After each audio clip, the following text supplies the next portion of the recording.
justified them hiring 3 or 4 years. But they wanted to hire anyway. They're dragging their feet. I got it. No, it wasn't their dragging their feet. It was, you hired the extra business with the contract. I might ask you, brother, to give that to somebody that comes into Sunday school. Came there and One of started those sheets. and started making suggestions. We could do this, we could do this. Now, other people are doing that too. It's not just me. You never give me any recognition whatsoever. Yeah, well, not yet, because nobody shows up, then we're sitting in the back for Oh, the following weeks. All right, I just. That way you don't have to waste your time, you know. Like goals or But I whatever. appreciate that. No, I exceeded them by anybody's definition. Good old boss, they gave you the ring. There's one. Now I'm paid. How are Yes, Sister Rebecca. You feeling better? Good, you look good.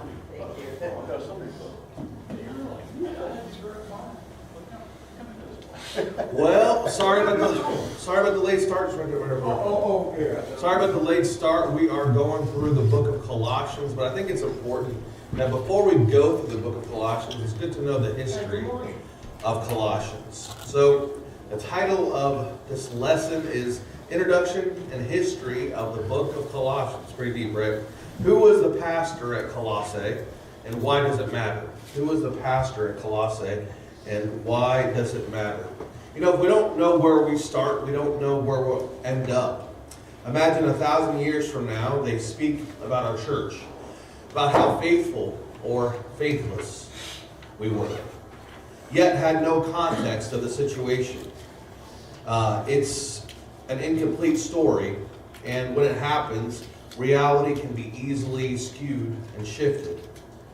This is why we can read a verse or a book of the Bible, but without reading its context, we can easily miss vital details and truths.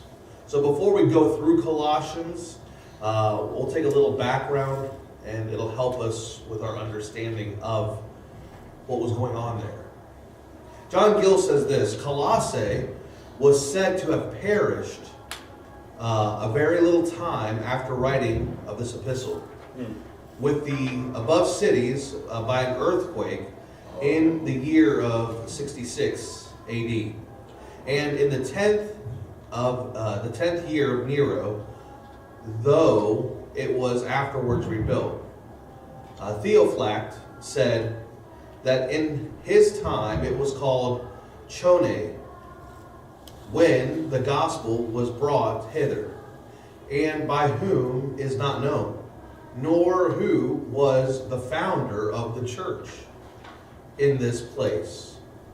For the Apostle Paul was not, since his face had never been seen by them. Go to Colossians chapter 2 and verse 1. I'll show you something. Colossians chapter 2 and verse 1. For I would that ye know what great conflict I have for you, and for them at Laodicea, and for many as have not seen my face in the flesh. Paul was not the pastor. Paul did not start the church at Colossae. So if he didn't start the church, you know, we always talk about how much Paul influenced. And it's so important because sometimes you feel as a Christian, and you're like, you know what, I'm not Paul. You know, I'm not going to be able to do much. What can I do? I don't have the influence of Paul. Maybe not. But you have, if you're saved, God's given you an ability to do certain things. And you may not have the notoriety as other people would have, but He's given you the ability to do certain things, and to go certain places, and to be able to influence certain people. You know that God has allowed you to meet certain people that you can influence that nobody else can influence like you. If I talk to all the people that Brother Anthony talked to, I might get them to smile, but I may not get them to come to church. But see, they see Brother Anthony. They see his testimony. They see his behavior. They see his clean words. They see that when everybody's laughing at dirty jokes, he's not.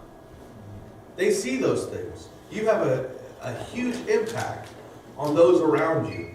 Yep. And when I'm thinking about this, I'm thinking to myself, well, then who was this pastor? Henry says this about Colossae.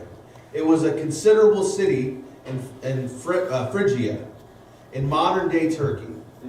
It is now buried in ruins. Amongst other truths, Colossians warns of the church of the danger of Jewish zealots who presented the necessity of observing ceremonial law. It was written around the same time as Ephesians, Philippians, and Philemon, around 62 AD. And while Paul was now a prisoner at Rome, like Romans, Colossians was written to those Paul had never met or seen. Therefore, the church planted at Colossae was not Paul's ministry, but either by the ministry of Epaphroditus, an evangelist who was delegated to preach the gospel to the Gentiles, or Epaphras. I seem to think it's Epaphras. I think the book of Colossians seems to make it clear that it was Epaphras, but we'll go into detail more about that. There's a hypothesis I have about Epaphras, and I think we'll go through that. And you can make your own conclusion, but this is my hypothesis at this point in time. My theology on this might change, but this is what I think so far. My hypothesis was that Epaphras, based on the reality of Epaphroditus, was not mentioned. He was only mentioned in the book of Philippians. So as far as his influence to the Philippians, it's there, Epaphroditus. But Epaphras was not mentioned. He was only mentioned in the book of Colossians. When we read about Epaphras, we see specific verses that clears things up. Go to Colossians chapter 1 and verse 7.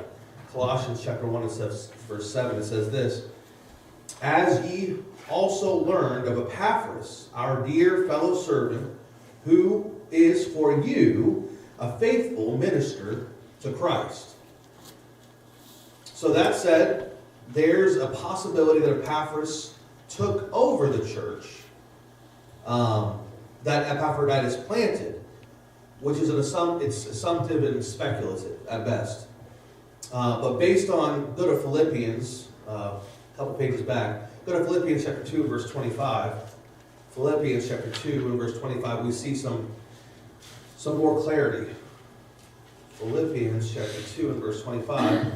"Yet I supposed it necessary to send to you Epaphroditus, my brother and companion in labor and fellow soldier, but your messenger, and he that ministered to my wants." We never see that Epaphroditus did the same thing to the Colossians, to the Colossae. Not one time was that mentioned, but we see it in the book of Philippians. So it seems obvious that he would mention that in the book of Colossians, that Epaphroditus had something to do with it. But I don't see Epaphroditus at all in the book of Colossians. So we go further than that. Go to Philippians chapter, just here. Yeah, sorry. And then we'll go to Colossians, verse 4 and verse 12, to further prove that I think Epaphras was the person that planted the church and the person that pastored the church. Colossians chapter 4 and verse 12. "Epaphras, who is one of you, a servant of Christ, saluteth you, always laboring fervently for you in prayers, that ye may stand perfect and complete in all in the will of God." So I think it seems pretty obvious that Epaphras was the person that pastored the church, that started the church. Meaning he was initially a part of Colossae. So I see there's a division too, that at some point in time, Epaphras was separated from the church. My speculation was that he was taken to prison. He was doing the will of God, and he was taken to prison. I don't know for how long, doesn't say. But he had to have had a conversation with Paul. If Paul never met anybody at Colossae, what is the only conclusion for Epaphras to know Paul? He never seen anybody from Colossae. The only conclusion in my mind, and you guys can correct me if I'm wrong, is that Epaphras had to have been in Rome, in prison, for my only speculation is serving the Lord. So there, I believe he met Paul. He met Paul in Rome. So, if he was never part of Colossae, but if Paul knew about the church at Colossae, how did he hear about it? How did he know about this church? Whose mouth? Epaphras. So here we have the sovereignty of God working. You say, well, why? Here you had Epaphras serving the Lord at this church, and he's sent to prison. And now this church is without a pastor. This church is without someone that loves them and looking out for them. Why would God do something like that? Because I think he wanted Epaphras to meet Paul. But how could he meet Paul? Well, you got to go to prison. That's where he's at. And by the way, as you know, soon hereafter, Paul's going to die. He's not going to get released. He's going to die in Rome. So it's going to happen. So if it's going to happen, it needs to happen soon. Because after it happens, it's all over. You're not going to be able to meet the Apostle Paul. So, how did he meet Paul? We'll go to Philemon. Philemon chapter 1. Philemon chapter 1. Who would like to read that? Hands raised. Philemon chapter 1. In verse, where we at? 23. PH. PH, not that. Okay. Philemon chapter 1. In verse 23.